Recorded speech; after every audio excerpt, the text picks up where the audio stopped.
Miarabantsika rehetra amin'izao alahady fa 8 ny volana septambra izao. Ny episodin'ny fahamarinana an'io dia mitondra ny lohahevitra hoe fanehoana ny fahamarinana. Ny tenin'Andriamanitra fanokafana dia eo amin'ny jaona 2, toko 1, andiny 1 sy ny 2, izay mivaky toy izao amin'ny anaran'i Jesosy. Izao loha olona mamangy ny tompoko vavy voafidy sy ny zanany, izay tiako amin'ny fahamarinana, ary tsy izao ihany fa izay rehetra mahalala ny marina koa, noho ny fahamarinana izay mitoetra ao anatintsika sady ho atao amintsika mandrakizay.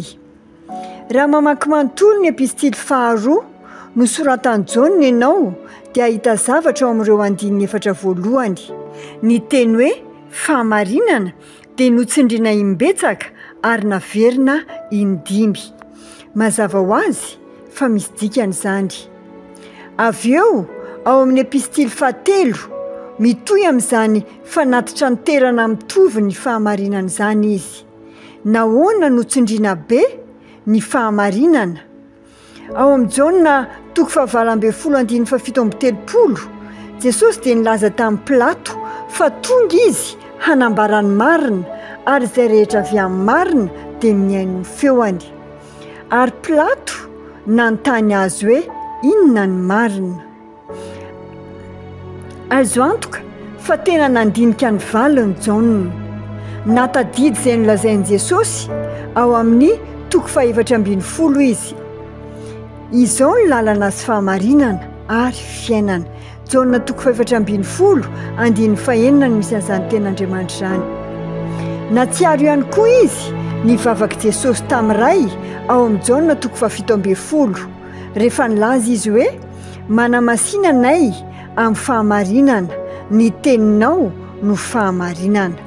Jaona 17:10, andiny 17. Noho izany, Jaona dia tsy baby fotsiny, na liana, na nafanafota amin'ny fahamarinana, fa noraisiny tanteraka izany. Ny fandray sy ny fanerasera niaraka tamin'ny fahamarinana izy. Ao amin'ny Jaona 1, toko 1, andiny 1 sy ny 2, dia niresaka momba ny fahitana sy ny fahatsapana, ny teny fiainana izy, ary ny teny no fahamarinana. Noho izany, fony Jesosy teto an-tany dia nampiharihary ny fahamarinan'Andriamanitra izy. Izy no fanehoana ny fahamarinana, ny sitrapon'ny ray naseho tamintsika. Raha te halala ny sitrapon'Andriamanitra ianao dia jereo Jesosy. Raha marina fa Jesosy no fanehoana ny fahamarinana, midika inona aminao izany? Ao amin'ny Korinthiana 2, toko 4:2, Paoly dia nilaza zavatra lalina momba ny tenany sy ny mpiara-dia aminy, ka nanambara fa tamin'ny fahafenoana ny fahamarinana no nanoloran'ny tenany amin'ny fieritreretan'ny olona rehetra teo imason'Andriamanitra.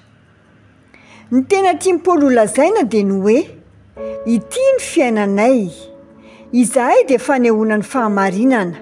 Eny, ianao izany.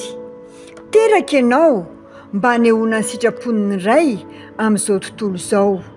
Izany ny tanjon'Andriamanitra sy ny drafitra ho anao, ny fiainanao sy ny dianao isan'andro fanehoana ny fahamarinana.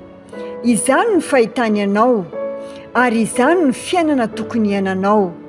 Rehefa mifoy ianao isan'andro dia lazao hoe izaho no fanehoana ny fahamarinana, izaho no fanehoana ny sitrapon'Andriamanitra.